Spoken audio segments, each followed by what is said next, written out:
முருகா சரணம். வெற்றிவேல் முருகா சரணம். என் அன்பு பிள்ளை, அவ்வளவு சுலபமாக யாருக்கும் கொடுக்காத வரத்தை தான் என் அன்பு பிள்ளையான உனக்கு கொடுப்பதற்காக உன் அப்பன் முருகன் உன்னை தேடி வந்தேன். ஏன் தெரியுமா? நீ எல்லாருக்கும் உதவி செய்கிற வரைக்கும் நீ யாருங்கிறது எல்லாருக்கும் தெரிஞ்சிச்சு. இப்போ யாருக்கும் உதவி செய்ய முடியாத சூழ்நிலை இருக்கும்போது அவர்கள் உன்னை எவ்வளவு ஏளனமாக நினைக்கிறாங்க, அலட்சியமாக நடத்துகிறாங்கன்றதை பார்க்க முடியாம தான் உனக்கு 7 ஜென்மத்துக்கும் தேவையான எல்லாத்தையும் அள்ளி கொடுப்பதற்காக இந்த முருகப்பெருமான் நானே உன்னை தேடி வந்துட்டேன். என் செல்வமே, நடந்ததெல்லாம் நன்மைக்கேன்னு நினச்சிக்கோ. இனி நடக்க போவதும் உனக்கு நன்மையாகவே முடியும்படி எல்லா விஷயங்களையும் உனக்கு சிறப்பாக நான் செஞ்சு கொடுத்துட்றேன். எப்போவுமே தவறு செய்வதென்பது மனித இயல்பு தான். அப்படி நீ தெரியாமல் தப்பு செஞ்சிச்சின்னா மறுபடியும் அந்த தப்பை செய்யாமல் எல்லாத்தையும் எப்படி சரி செய்கிறதுங்கிறத நீ கற்றுக்கணும். அந்த தவறை கூட ஒரு அனுபவமாக நினச்சிக்கிட்டு மறுபடியும் அந்த விஷயம் உன் வாழ்க்கையில் நடக்காதவாறு நீ நடந்துக்கணும். என் செல்வமே, எல்லாரும் நல்லா சாப்பிடணும், சோறு சாப்பிடணுன்றதுக்காக தான் வேலைக்கு போகிறாங்க.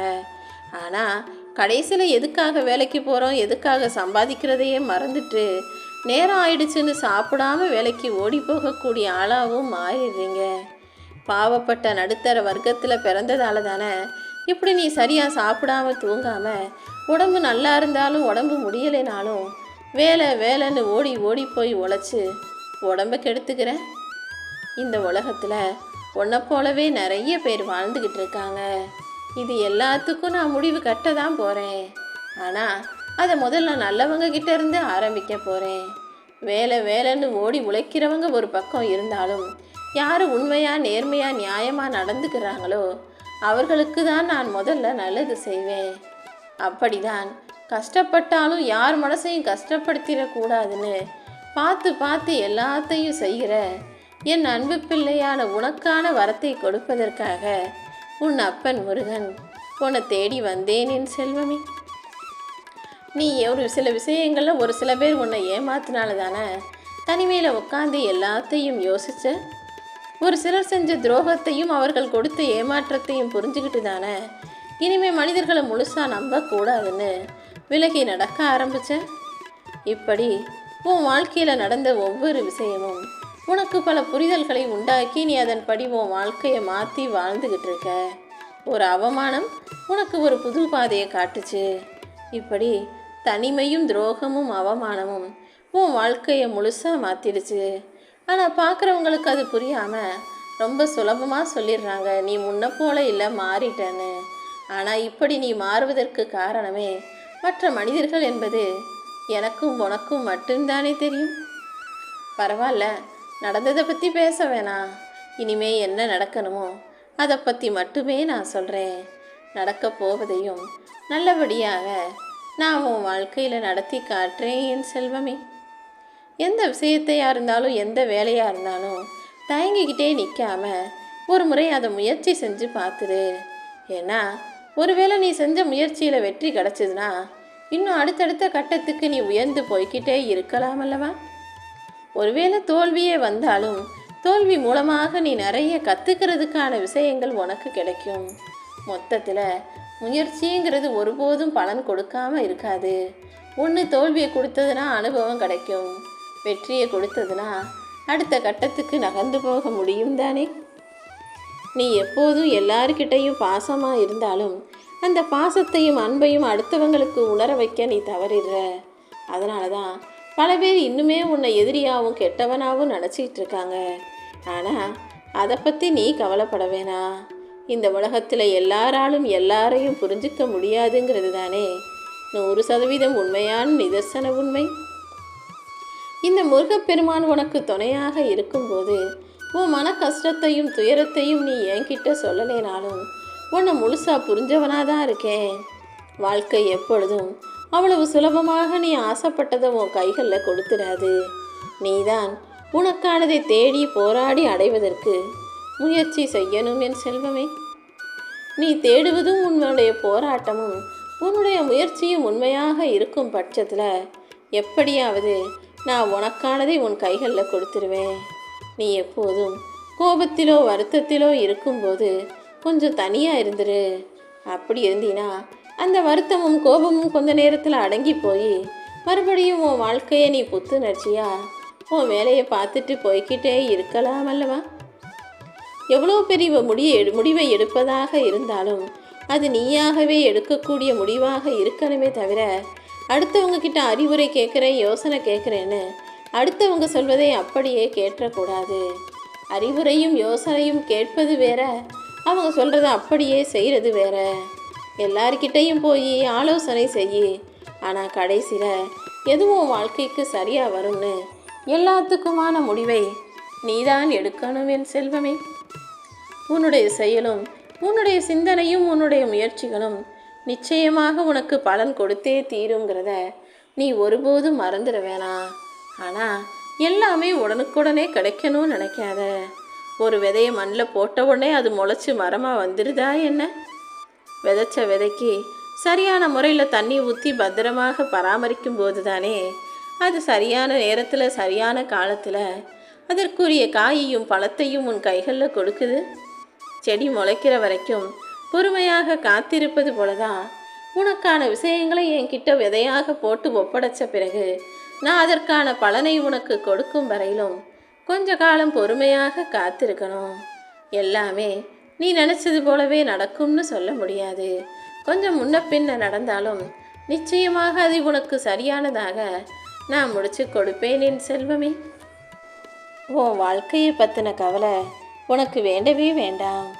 இந்த உலகத்தில் இருக்கிற எல்லா மூங்கில் மரங்களுமா புல்லாங்குழலாக மாறிடுது. சில மூங்கில்களை வச்சு படகு செய்கிறாங்க, சில மூங்கில்களை வச்சு ஏணி செய்கிறாங்க, சில பேர் அதை வீடாகவும் கட்டுறாங்க.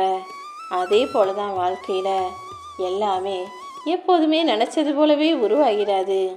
சில விஷயங்கள் முன்னுக்கு பின் முரணாக நினச்சதற்கு மாறாக நடக்கும்போது அதை சரிப்படுத்தி முறைப்படுத்தி ஏற்றுக்கிறதுக்கான முயற்சியும் பயிற்சியும் அவசியம்.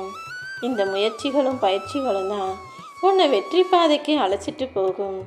சின்ன சின்ன தடைகள் வரும்போது அவ்வளவுதான் நீ தோற்று போயிட்டேன்னு நம்பிடாத, நினச்சிடாத. நம்பிக்கையோடு நீ முன்னேறி போகும்போது உன் வாழ்க்கை நிச்சயமாக மாறும் என் செல்வமே. இந்த உலக வாழ்க்கையில் எதுவுமே நிரந்தரம் கிடையாதுன்னு நான் சொல்லியிருக்கேன் தானே. உன்னை அதிகமான அழுத்தத்திற்கு நீ உள்ளாக்கிக்காம சூழ்நிலைகள் எப்படிப்பட்டதா எவ்வளவு மோசமானதா இருந்தாலும் அதை ஏற்றுக்கொள்ள தயாராக இரு. வாழ்க்கையில் உன்னை அலட்சியமாக நினைக்கிறவங்களை விட்டு துணிஞ்சு விலகி நில்லு. உன்னை பொக்கிஷமாக நினைக்கிறவங்க உன் கூடவே வந்து சேரும்படி உன் அப்பன் முருகன் நான் செய்வேன் என் செல்வமே. உன் வாழ்க்கை பயணம் இனிதானதாக இருக்கும்படி எல்லாத்தையும் நான் பார்த்துக்கிறேன். நீ தன்மானத்தை இழந்து எதையும் யாரிடமும் இருந்து பெறணுன்ற அவசியம் உனக்கு இல்லை. யாராவது உன்னை தூரமாக வைக்கிறாங்க, ஒதுக்கி வைக்கிறாங்கன்னா நீயும் அதே இடத்துல இருக்க கற்றுக்கோ. உறவுகள் முக்கியம்தான், ஆனால் சுயமரியாதை அதை விட முக்கியமல்லவா? யார் உன்னை அவமரியாதை செஞ்சாலும் உடனே ஆவேசப்பட்டு கோபப்பட்டு நீ யாருங்கிறத நிரூபிக்கணுன்ற அவசியம் இல்லை. உன் பொன்னான நேரத்தை கோபத்திலும் வருத்தத்திலும் ஆவேசத்திலும் வீணாக்கிவிட வேண்டாம் என் செல்வமே. தேவையற்ற விஷயங்களுக்காகவும் தேவையில்லாத மனிதர்களை நினச்சும் உன் பொன்னான நேரத்தை வீணாக்கிக்க வேணாம். நீ உண்மையிலேயே யாரு என்னன்னு நீ நிரூபிக்க வேண்டியது உன் மனசாட்சிக்கு மட்டும் இருந்தால் போதும். ஏன்னா மற்றவங்க கிட்ட நீ யார் எப்படி நிரூபித்து உன் வாழ்க்கையில் என்ன மாறப்போகுது? உன்கிட்ட நல்லவங்க போல பேசி பழகி உன்னை நம்ப வச்சு ஏமாத்துறவங்க இப்போதைக்கு உன் கண்ணெதிரில் மகிழ்ச்சியாக வாழ்வதைப் போல தெரிஞ்சாலும் அவங்க உனக்கு செஞ்ச துரோகத்துக்கு தகுந்த தண்டனையை நான் கொடுத்தே தீருவேன். நீ அன்புக்கும் இந்த ஆண்டவன் எனக்கு மட்டும் அடிபணிஞ்சு அமைதியாக போனா போதும். ஆணவம் பிடிச்சவங்க கிட்டையும் அதிகாரம் காட்டுபவர்களிடமும் நீ ஒருபோதும் அடிபணிஞ்சு போக வேண்டிய அவசியம் இல்லை என் செல்வமே. கோடியில் ஒருத்தருக்கு மட்டுமே நான் கொடுக்கக்கூடிய ராஜயோகத்தை தான் என் அன்பு பிள்ளையான உனக்காக கொடுக்க வந்திருக்கேன். அவசரப்பட்டு தள்ளிட்டு தாண்டி போகாம நான் உனக்கு கொடுக்கக்கூடிய வரத்தை மனசார பெற்றுக்கொண்டால் உன் வாழ்க்கையை நன்மையானதாக நிச்சயமாக மாறும். என் கண்விழிக்குள்ள ஒன்றை வச்சு கண்ணிமை போல நான் பார்த்துக்கிட்டு இருக்கேன். உன் வாழ்க்கை நிச்சயம் பிரகாசமாக மாறும். நீ என் மேலே வச்சிருக்க நம்பிக்கையும் ஒருபோதும் வீண் போகாது என் செல்வமே. நீ எப்போதும் நீயாகவே இரு. அதை பார்க்குறவங்க மற்றவங்க உன்னை திமிர் பிடிச்சவன்னு சொன்னாலும் அந்த திமிர்தான் உனக்கு அழகுங்கிறத புரிஞ்சுக்கோ. ஏன்னா இங்கு யாரும் யாருக்கும் உதவி செய்ய ஓடி வர மாட்டாங்க. ஆனால் நீ தப்பு செய்கிற தவறு செய்கிறன்னு மட்டும் உன் குறையை சரியாக தேர்வு செய்கிறதுக்குன்னா ஆளை ஓடி வருவாங்க. அதனால் மற்றவர்களின் கருத்துக்கும் முக்கியத்துவக்கும் மதிப்பளிக்காம நீ உன் வாழ்க்கையில் உன்னுடைய வேலைகளை மட்டும் சிறப்பாக செஞ்சுக்கிட்டு சிந்தனைகளை சிறப்பாக வச்சுக்கிட்டா போதும். பணபலமும் படைபலமும் இருக்குதேன்னு ஒரு சிலர் ஆடிக்கிட்டு இருந்தாலும் இந்த இறைவனும் இயற்கையும் நினச்சோம்னா அதை ஆணி வேரோட பிடுங்கி எரிஞ்சிடுவோம். உனக்கு எதிராக ஆட்டம் போடுறவங்களையும் காசு பணம் வச்சுக்கிட்டு உன்னை ஆணவத்தோடு நடத்துபவர்களையும் நான் பார்த்துக்கிறேன் என் செல்வமே. உன்னை நம்புகிறவங்களுக்கு நீ உயிராக இரு. உன்னை வெறுக்கிறவங்களுக்கு நீ உதாரணமாக இரு. அடுத்தவங்க செய்கிறத பார்த்து நீ செய்ய ஆரம்பிச்சின்னா அதில் உனக்கு தோல்வி தான் கிடைக்கும். எப்போவுமே அடுத்தவங்க வாழ்கிற வாழ்க்கையை பார்த்து அதே போல் உன் வாழ்க்கையை வாழணும்னு நினைக்காம உனக்கு எது வருமோ உனக்கு எதை பிடிக்குமோ அதை செய்வதில் தான் உனக்கு வெற்றி கிடைக்குங்கிறத நீ புரிஞ்சுக்கோ என் செல்வமே. எப்போவுமே இந்த சொந்தக்காரங்க உன்கிட்ட காசு இருந்தால் மட்டும்தான் உன்னை தேடி வருவாங்க. காசு இல்லைன்னா உன்னை கண்டுக்காம கடந்து போகக்கூடிய மனித பிறவிகளாக தான் இருப்பாங்கன்றத நீ புரிஞ்சுக்கணும். அதே நேரத்தில் ஏற்றுக்கணும். எல்லாரையும் காப்பாற்றுற ஒருத்தன் கடைசி காலத்தில் தன்னைத்தானே காப்பாற்றி கொள்ள முடியாத முதுமை காலத்தை அனுபவிக்கக்கூடிய சூழ்நிலை எல்லார் வாழ்க்கையிலையும் வரும்ன்றதை புரிஞ்சுக்கிட்டு நீ இந்த இளமை காலத்திலேயே இந்த வயசுலேயே உனக்கான எல்லா வாழ்க்கைக்கான விஷயங்களையும் சரியாக சிறப்பாக செய்ய முயற்சி செய். ஆபத்துக்கு பாவம் இல்லைன்னு நிறைய பேர் சொல்லி நீ கேட்டிருப்ப. ஆனால் பாவம் பார்க்குறதே பல நேரங்களில் உனக்கு ஆபத்தாக வந்து முடிஞ்சிடுது தானே. இனிமேலாவது பாவம் பார்ப்பதிலும் இரக்கம் கொள்வதிலும் கூட அவங்க யார் என்ன உன் அக்கறைக்கும் அன்புக்கும் அவங்க அருகதை உள்ளவங்களான்னு பார்த்துட்டு கொடு. அடுத்து என்ன செய்யலாம்னு யோசிச்சா நிச்சயமாக வெற்றி கிடைக்கும். அடுத்தவனை என்ன செய்யலாம்னு யோசிக்கிறவங்களுக்கு நிச்சயமாக தோல்வி தான் கிடைக்கும். நீ எப்போவுமே உன் வாழ்க்கையில் உனக்கு என்ன விஷயங்களை செய்யணுங்கிறத பற்றி சிந்தனை செய். அடுத்தவர்களை பற்றிய விஷயம் உனக்கு அவசியம் இல்லை என் செல்வமே. இந்த முருகப்பெருமான் உன் வாழ்க்கையை என் பொறுப்பில் நான் ஏற்றுக்கிட்டு இருக்கேன்.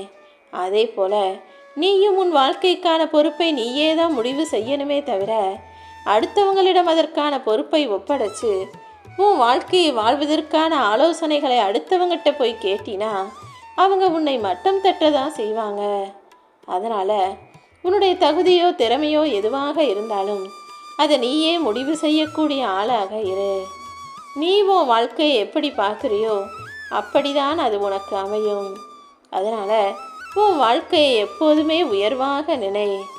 டீ சூடாக இருக்கும்னு தெரிஞ்சு அது சுட்டுடுன்னு காட்டுற நிதானத்தை வாழ்க்கையில் சில விஷயங்களை பேசும்போது ஞாபகம் வச்சுக்கிட்டு நிதானத்தோடு நீ பேசினா ஒருபோதும் நீ சுட்டுக்கவும் மாட்ட, அடுத்தவங்க மூலமாக மனசு காயப்பட்டுக்கவும் மாட்டா என் செல்வமே. பேசும்போது எப்போதுமே தைரியமாக நிதானமாக பயப்படாமல் பேசு.